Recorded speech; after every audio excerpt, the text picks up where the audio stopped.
If you picked up a camera recently but you have no idea what to do, then this video is for you.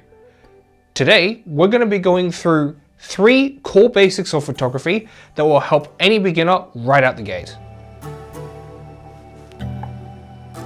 First up, we're going to talk about Aperture. Now, this is the window in your camera lens that changes in size and it affects the amount of light that passes through. This also affects what we call depth of field, which basically determines how much of your shot is in focus. A shallow depth of field, or a large aperture in this case, draws focus to a particular subject, whereas a wide depth of field will capture more detail in the image, which is a lot more popular with, say, landscape photography.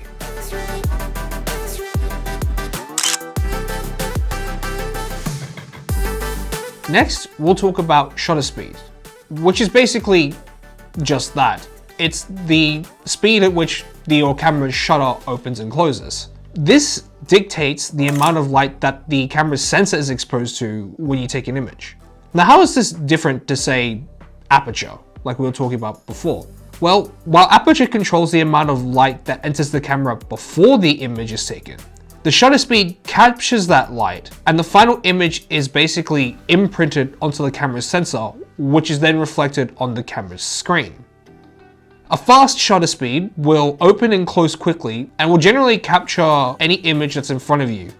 And this is a lot more commonly used during the day, while a slow shutter speed can be used in dimmer environments or at night when you want to capture or expose a shot correctly.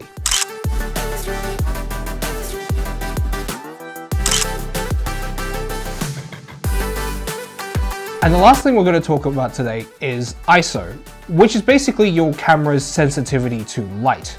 Now, you'll usually end up using this under low light conditions. When you look at your screen and you check your ISO, which is down here in this corner, the lower the number is a lower sensitivity and the higher the number will be a higher sensitivity. Now, when there's plenty of light, you don't really need to adjust your ISO settings at all. You usually just set it at the base, which is pretty much at 100. But in low light, when you increase your ISO, you also increase the amount of grain in the image, which is more commonly referred to as noise.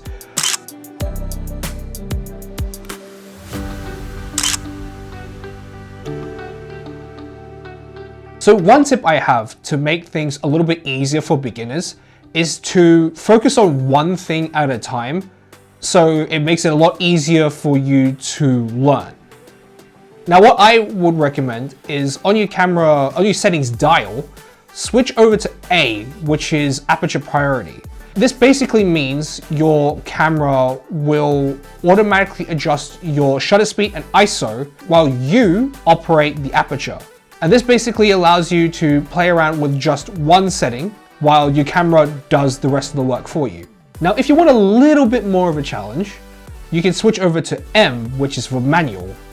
And you can kind of get an idea of how all of these things work in tandem by just messing around with all of the settings under different types of conditions. It's a lot harder to learn manual, but it gives you a much better idea of how each combination of these 3 different techniques works all together when you're trying to make an image. And that brings us to the end of this video. Now, I hope you guys enjoyed it. This is my first time doing this, so go easy on me. But if there's anything that I missed or there's anything you'd like to ask, feel free to leave it in the comments down below. If you like and subscribe, I would really appreciate the support, especially during the early days of this channel.